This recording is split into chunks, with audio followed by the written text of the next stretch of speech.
வணக்கம். நான் ஆர்கே கொடூரு. இது ஆர்கே கொடூரு விலாக்ஸ். நேத்தி ஜனவரி 12th Vijay CBI headquarters டெல்லியில் போய் அவங்களோட கரூர் இன்சிடென்ட் விசாரணைக்காக கொடுத்த சம்மன் அக்னாலஜ் பண்ணி அட்டெண்ட் ஆனார். நேற்று காலையில் அவர் அப்ராக்சிமேட்லி 11:13 AM வந்து சிபிஐ ஆஃபீஸ்க்குள்ளே என்ட்ரு ஆனார். அதுக்கப்புறம் அவர் வெளியே வந்ததே evening 6:15. So almost 6 to 7 hours CBI enquiry நடந்திருக்கு. ஸோ சிபிஐ இன்சைட் என்ன நடந்திருக்கு, ஜனநாயகன் கான்ஸ்பிரசி, பொலிட்டிக்கல் ப்ரெஷர், மற்ற சில ஈவெண்ட்ஸ் நேற்று என்ன நடந்திருக்குன்னு டீட்டெயிலாக நம்ம இந்த வீடியோவில் பார்ப்போம். முதல்ல விஜய்க்கு சிபிஐ சம்மன் கொடுத்தாங்கன்னு பார்ப்போமா. நம்ம எல்லாருக்குமே தெரியும், கரூரில் ஸ்டாம்பேடில் 41 பேர் இறந்துருக்காங்க. இந்த இஷ்யூ எப்படி நடந்திருக்கு? டிவிகே சைடில் இருந்து 10,000 பீப்புள் வருவாங்க, மக்கள் வருவாங்கன்னு சொல்லி அவங்க சில இடத்துல பர்மிஷன் கேட்டிருந்தாங்க, எதுவுமே கொடுக்கல, ரிஜெக்ட் பண்ணியிருந்தாங்க. கடைசியில் அந்த ஸ்டாம்பேட் நடத்த இடத்த வந்து கொடுத்துருக்காங்க. ஆனால் அவங்களுக்கு தெரியும் இது விஜயோட ரேலி, அதுக்கு 10,000 மேலே வருவாங்கன்னு சொல்லி. சம்பவ் இந்த ஸ்டாம்பேட் நடந்திருக்கு, 41 பேர் இறந்துருக்காங்க. இது நம்ம ஸ்டேட்டில் விசாரிக்கலாம், எஸ்ஐடி விசாரிக்கலாம், சிபிஐஏ விசாரிக்குதுன்னா, அந்த இன்சிடென்ட் நடந்ததுக்கப்புறம் government officials, police people, ministers இவங்க எல்லாருமே சேர்ந்து ஒரே ஒரு ப்ராப்பகண்டா, ஒரே ஒரு ஹைப்போதசிஸ் பில்ட் பண்ண பார்த்துட்டாங்க. அது என்னென்னா, இந்த ட்ராஜடிக்கு ரீசன் விஜய் தாமதமாக வந்தது மட்டும்தான் காரணம். அதனால தான் பீப்புள் நிறைய பேர் கேதர் ஆகிருக்காங்க, காலையிலேருந்து இருந்திருக்காங்க. அதனால் டீஹைட்ரேஷன் ஆகி அதோட ஸ்டாம்பேட் நடந்திருக்குன்னு அவங்க ப்ரொஜெக்ட் பண்ண ட்ரை பண்ணியிருக்காங்க. அஃபிஷியலாக ஸ்டேட்மெண்ட் விட்டுருக்காங்க. எப்போது இந்த ஈவெண்ட் நடந்தால் அடுத்த நாளே உங்கள் எல்லாருக்குமே தெரியும், அன்பில் மகேஷ் அவர் கண்டிஷன்ஸ் ஃபாலோ பண்ணுங்கடான்னு சொன்னேன். கேட்கலையேடா, இப்போ என்ன நடந்திருக்குன்னு சொல்லி அவர் ஒரு பக்கம், செந்தில் பாலாஜி இன்னொரு பக்கம் இமீடியட்டாக ஹாஸ்பிட்டல் வந்திருக்காங்க. பவர் பாயிண்ட் ப்ரெசன்டேஷன்ஸ் போட்டு விஜய் தான் தப்புன்னு சொல்லி ப்ரொஜெக்ட் பண்ண ட்ரை பண்ணியிருக்காங்க. அவங்க இப்போ தெரியல உங்களுக்கு எல்லாருக்குமே. ஸோ அதனால தான் சுப்ரீம் கோர்ட் இது எல்லாமே நான் கூப்பிடுக்கிற மாதிரி கேள்வி கேட்டு, ஸோ இது வந்து சிபிஐ இன்வெஸ்டிகேட் பண்ணணும் இந்த கரூர் ஸ்டாம்பேட் இஷ்யூ. அதோட சேர்த்து சிபிஐக்கு மேலே ஒரு எஸ்ஐடி ஃபார்ம் பண்ணி அதோட கண்காணிப்பில் இந்த சிபிஐ இன்வெஸ்டிகேஷன் நடக்கணும்னு சொல்லி இது பண்ணியிருந்தாங்க. ஸோ அதுக்காக இதுக்கு முன்னாடி ஆதவ் அர்ஜுனா, நிர்மல் குமார், குஷி ஆனந்த் இவங்க எல்லாருக்குமே சம்மன் அனுப்பியிருந்தாங்க. அவங்க எல்லாருமே டெல்லியில் போயிட்டு அதோட சிபிஐ விசாரணைக்கு அட்டென்ட் பண்ணி வந்திருக்காங்க. இப்போது விஜய்க்கு கொடுத்துருக்காங்க. ஆனால் இந்த டைமிங் பாருங்கள், ஒரு பக்கம் ஜனநாயகன் படம், அதுக்காக சென்சார் சர்டிஃபிகேட் வரல. கேவிஎன் ப்ரொடக்ஷன் சைடில் இருந்த டிசம்பர் 19 அன்றைக்கி இந்த படத்தை சென்சார் அனுப்பியிருந்தாங்க. அதுக்கப்புறம் அவங்க சில கரெக்ஷன் சொல்லியிருந்தாங்க. 24th மறுபடியும் சப்மிட் பண்ணாங்க. படத்தை யுஏஏ சர்டிஃபிகேட் தரோன்னு சொன்னாங்க.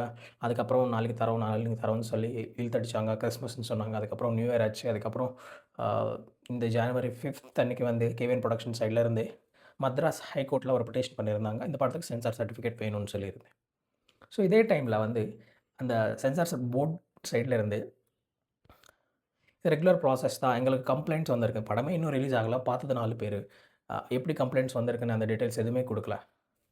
ஸோ இந்த கேஸ் அப்படியே ஜஸ்டிஸ் பி ஆஷா அவர்கள் ஒரு 3 days வந்து அப்படியே போஸ்ட்போன் பண்ணி 9 ஜான் வந்து அவங்க காலையில் 11:30 அந்த டைமில் வந்து யுபிஐ சர்டிஃபிகேட் கொடுக்க சொல்லி அவங்களோட ஜட்ஜ்மெண்ட் ரிலீஸ் பண்ணாங்க. அதுக்கப்புறம் சென்சார் போர்ட் சைடில் இருந்து ஹைகோர்ட்டில் இன்னொரு இது போட்டு அந்த படத்தை ஸ்டே பண்ணி வாங்கிட்டாங்க.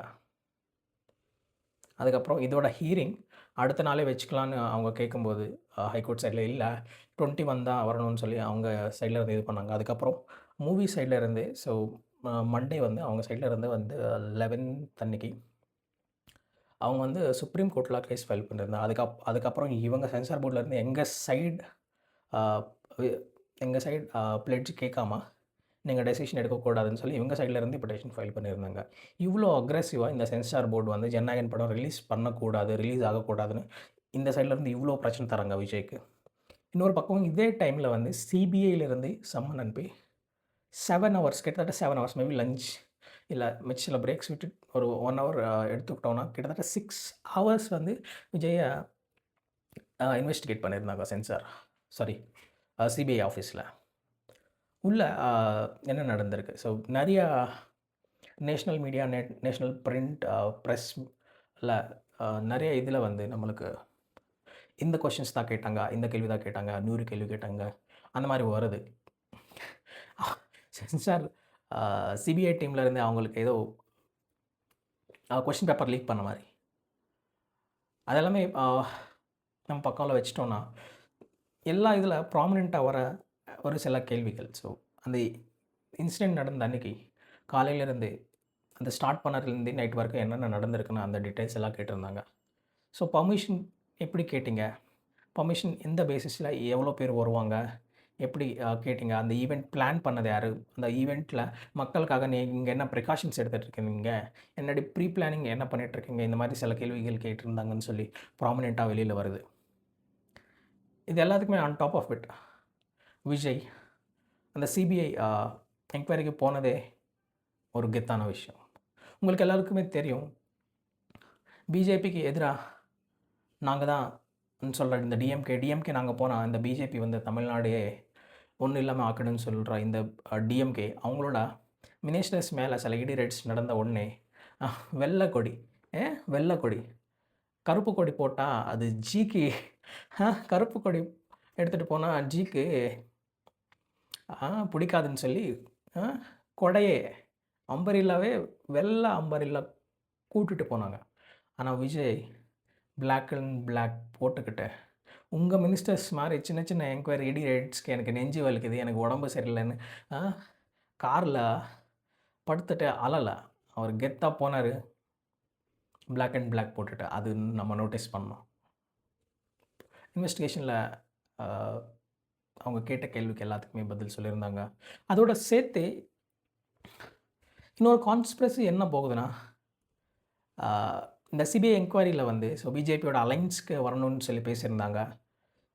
இவர் அந்த அலைன்ஸ்க்கு ஒத்துக்கலாம், அதனால இந்த சிபிஐலேருந்து மறுபடியும் நீ நாளைக்கு வான்னு சொல்லி சம்மன் கொடுத்துருக்காங்க. அதுக்கும் விஜய் அது பொங்கல் டைம், நான் I should be there with my people இந்த தமிழ்நாடுன்னு சொல்லிட்டு நான் அப்புறமா வரேன், நாளைக்கு வர முடியாதுன்னு சொல்லி அந்த சம்மன் வந்து அவங்க சிபிஐ கிட்ட ரிக்வெஸ்ட் பண்ணி மறுபடியும் அன்றைக்கி காலையிலே திரும்ப சென்னைக்கு வந்திருக்காரு. 6 ஹவர்ஸ் கேள்வி கேட்டதுக்கப்புறம் மறுபடியும் ஏன் கூப்பிடுறாங்க? அந்த கான்ஸ்பிரசி, அந்த ஹைப்போதசிஸ் உண்மையா? விஜயை டெல்லிக்கு வர வச்சது ஒரு regular CBI questioning for the stampede, இல்லை அவங்களோட கூட்டணிக்கு வரலன்னு சொல்லி எல்லா இடத்துலேருந்து ப்ரெஷர் கொடுக்குறாங்களா? ஜனநாயகன் படம் வெளியில் வரக்கூடாதுன்னு சொல்லி ஸ்டேட் கவர்மெண்ட், சென்ட்ரல் கவர்மெண்ட் இவ்வளோ ப்ரெஷர் கொடுத்துட்ருக்காங்க விஜய்க்கு. உங்களுக்கே தெரியும், ரீசெண்ட் சர்வேஸ்லாம் டிவிகே கட்சிக்கு கிட்டத்தட்ட 30% ஓட் ஷேர் வருது. அதே டைமில் இந்த பிஜேபி ஏடிஎம்கே அலைன்ஸ் வந்து 3rd பிளேஸில் இருக்காங்க. அவங்களுக்கே தெரிய போச்சு இந்த பிஜேபி அலைன்ஸ் வந்து தமிழ்நாட்டில் வேலைக்காகாது. அதனால் இப்போது யங்ஸ்டர்ஸ் மத்தியில் பவர்ஃபுல்லான லீடராக வர்ற விஜயை அவங்க பக்கம் இழுக்கிறதுக்கு ட்ரை பண்ணிகிட்ருக்காங்க. அதே டைமில் டிஎம்கே சைடில் பார்த்தோன்னா டிஎம்கே ஏடிஎம்கே மாற்றி தமிழ்நாடு மக்களை கொள்ளடிச்சிட்ருக்காங்க. ஆனால் இன்னொரு புது ஃபோர்ஸ் வந்து அவங்களோட கேல்குலேஷன்ஸ் எல்லாமே கொலாப்ஸ் பண்ணிகிட்ருக்காரு. அதனால் இந்த கட்சி வளரக்கூடாது, இந்த விஜய் வளரக்கூடாதுன்னு சொல்லி அவங்க சைடில் இருந்து ப்ரெஷர் கொடுத்துட்ருக்காங்க. உங்கள் எல்லாருக்குமே தெரியாத விஷயம் என்னென்னா, நீங்கள் எவ்வளோ ப்ரெஷர் கொடுத்து ஒரு பந்து அனுக்கிறீங்களோ, ப்ரெஷர் கொடுக்குறீங்களோ, ஒரு கட்டத்துக்கு தான் அது தாங்கும். அதுக்கப்புறம் அது பவுன்ஸ் பேக் வரும்போது நீங்கள் கொடுத்த ப்ரெஷர் விட 2x ப்ரெஷரோட வெளியே வரும். நீங்கள் தடுக்கணும்னு ப்ரெஷர் கொடுக்கும்போதெல்லாம் உங்கள் கைக்கு எட்டாமல் அது போயிட்டே இருக்கும். அதே மாதிரி தான் டிவிகே, தளபதி விஜய். மக்களே நீங்களே யோசிங்க. இன்னும் 4 மாதம் தான் இருக்குது. 2026 இந்த திராவிடியன் மாடல்னு சொல்லிக்கிற ஸ்கேம், மக்கள் வரி பணம் கொள்ளையடிக்கிற, அதோடு சேர்த்து உங்களுக்கே தெரிஞ்ச நியூஸ், கிட்டத்தட்ட 4.5 lakh crores வந்து கடன் வாங்கிட்டு இருக்காங்க இந்த 4.5 வருஷத்தில். இந்த திராவிடியன் பார்ட்டிஸை வீட்டுக்கு அனுப்புவோம். நல்லதொரு நாடு செய்வோம். வெற்றி நிச்சயம்.